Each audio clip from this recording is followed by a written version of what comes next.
Hello friends, आपका स्वागत है आपके ही चैनल योर ऑनलाइन एजुकेटर पर। आज हमारी हिंदी की क्लास है पेडागोजी की। इसमें जो हम 15 नंबर का पेडागोजी कवर करा रहे हैं। ठीक है, इसमें पहला क्वेश्चन हमारा जो है, भाषा सीखने का उद्देश्य क्या है। प्रत्येक स्थिति में भाषा का प्रयोग कर पाना, आदेश निर्देश दे पाना और सुन पाना, दूसरों की बातों को समझ पाना या अपने मन की बात कह पाना। भाषा सीखने का मेन उद्देश्य क्या है, तो वो आपसे पूछा था। प्रत्येक स्थिति में भाषा का प्रयोग कर पाना।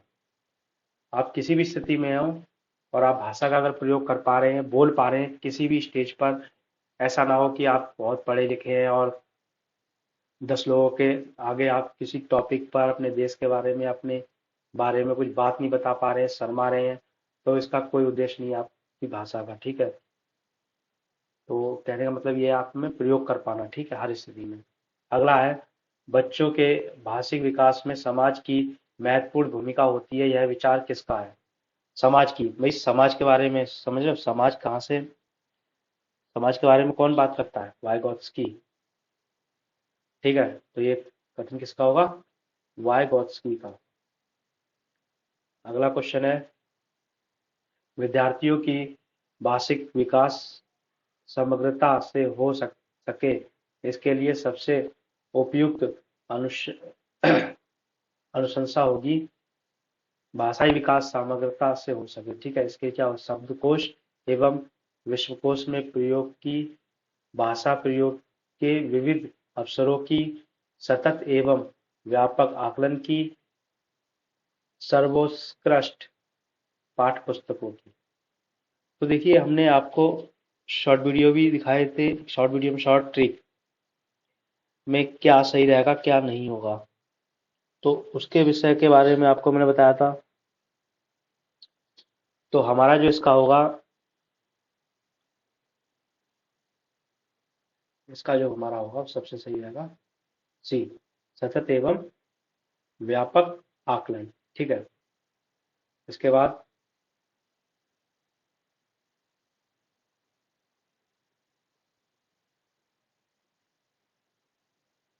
हाँ जी, थोड़ा पेन खो गया था। हाँ, लिखित भाषा का प्रयोग केवल, केवल नेगेटिव वर्ड है, ये नहीं होगा कैसे भी। ये कार्यालय कार्यों के लिए किया जाता है, अपनी अभिव्यक्ति के लिए किया जाता है, केवल ये भी नेगेटिव वर्ड है। सही है सी, अपनी अभिव्यक्ति के लिए किया जाता है। ठीक है, अगर अपने विचारों को आप नहीं रख पा रहे हैं तो काहे बात का भाषा शिक्षक। ठीक है, फिर है, भाषा की क्षमता में भाषाई खेलों का आयोजन मुख्यतः है क्या है।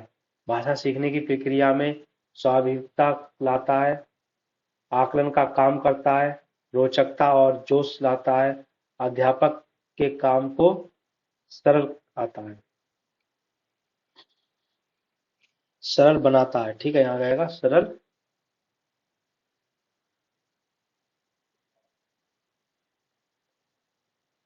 बनाता है। भाषा की कक्षा में भाषाई खेलों का आयोजन, भाषाई खेल अगर कराएंगे तो क्या होगा, जो सबसे सटीक होगा वही आप बताएंगे। ठीक है, खेल होगा तो क्या होगा, रोचकता बढ़ेगी। ठीक है, उसके बाद है अगला,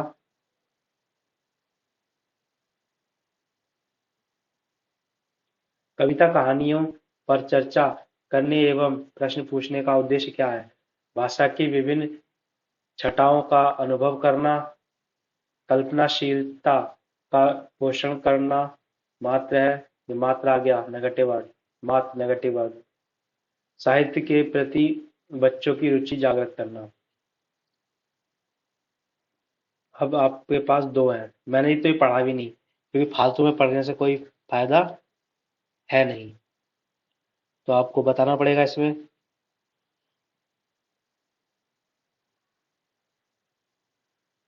कविता कहानियों का चर्चा करने एवं प्रश्न पूछने का उद्देश्य, भाषा की विभिन्न छटाओं का अनुभव करना या साहित्य के प्रति बच्चों की रुचि जागरूक करना।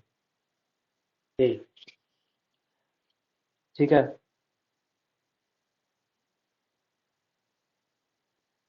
भाषा की विभिन्न छटाओं का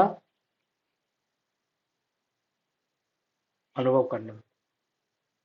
उसके बाद है भाषा का अस्तित्व एवं विकास देश के बाहर नहीं हो सकता। परिवार, साहित्य, समाज या विद्यालय, इसके बाहर हो ही नहीं सकता।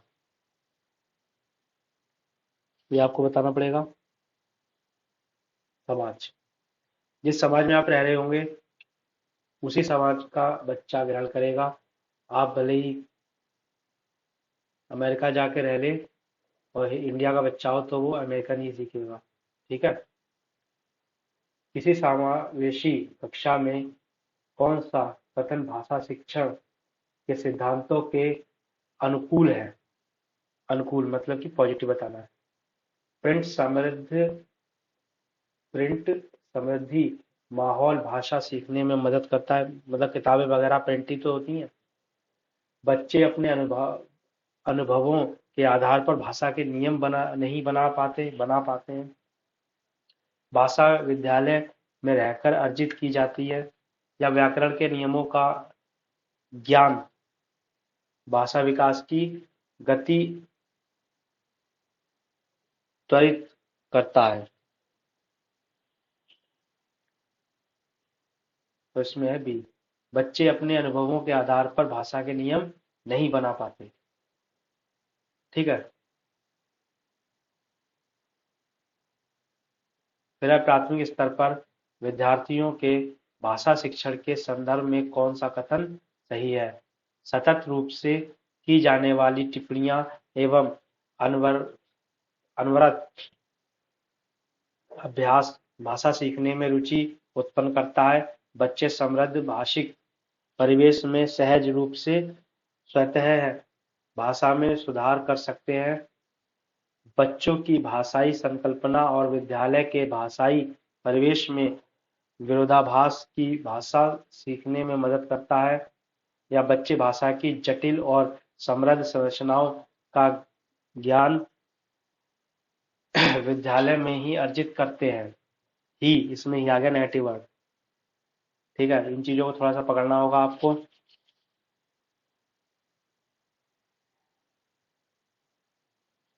बताइए आप क्या होगा इसमें।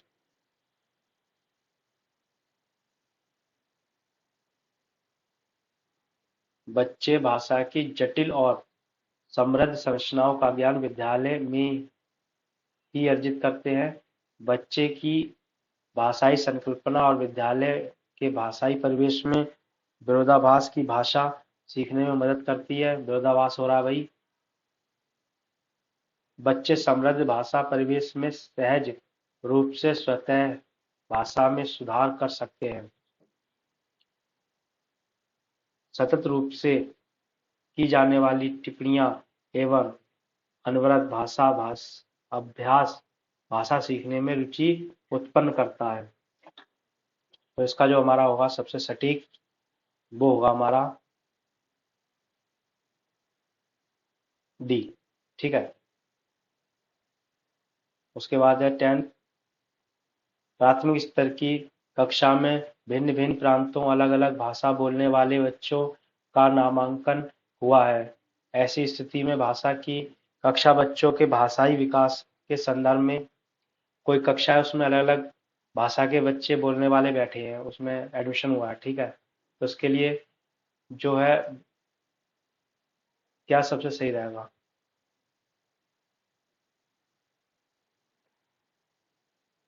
यहाँ से देखते हैं। डिटेल चुनौती के रूप में सामने आती है या अवरोध ही प्रस्तुत करती है या बहुत बड़ी समस्या बन जाती है या अनमोल संसाधन के रूप में कार्य करती है।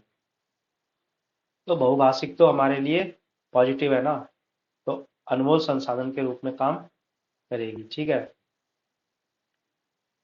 उसके बाद है पहली कक्षा की भाषा अध्यापिका अपने एक विद्यार्थी के भाषाई विकास के संबंध में चिंतित है क्योंकि विद्यार्थी पठन पाठन में रुचि प्रदर्शित नहीं करता है। विद्यार्थी को घर पर बात करने के बहुत कम अवसर मिलते हैं। विद्यार्थी के माता पिता की मातृभाषा अलग अलग है। विद्यार्थी अपने साथियों से बहुत झगड़ता है। इसे बताइए, प्राथमिक स्तर की भाषा अध्यापिका अपने एक विद्यार्थी के भाषाई विकास के संबंध में चिंतित है, क्योंकि इनमें से क्या हो सकता है? ए, विद्यार्थी पाठन पठन पाठन में रुचि प्रदर्शित नहीं करता, या पठन पाठन होता, ठीक है।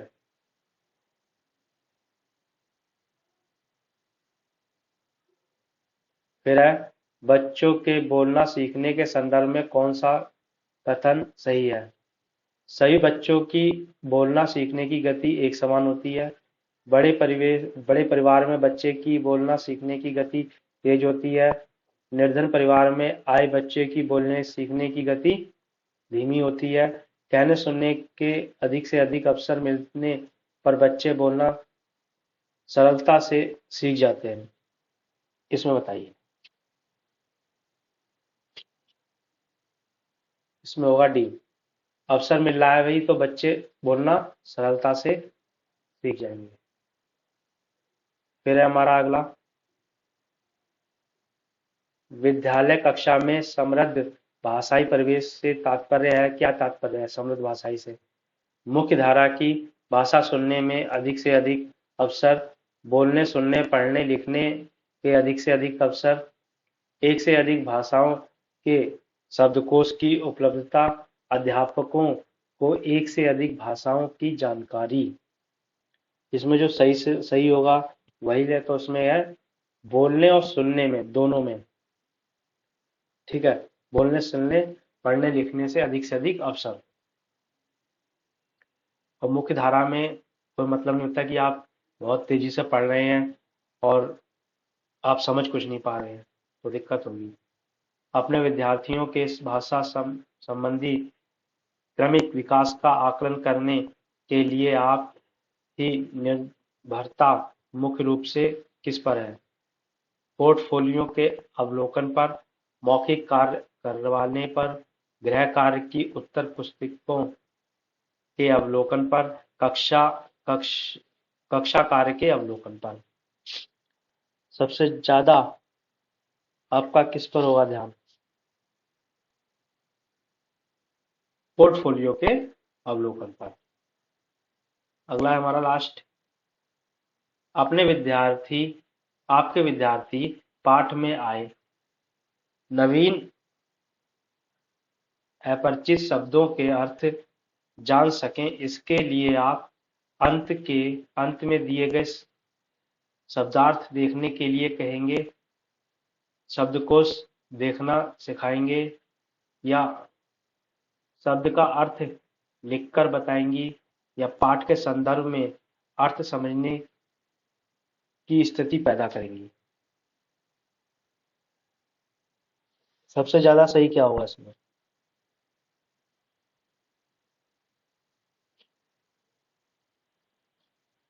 पाठ के लास्ट में अगर आप ऐसी स्थिति पैदा कर देते हैं कि वो समझ ले, तो उससे बेहतर क्या है? Thank you for watching.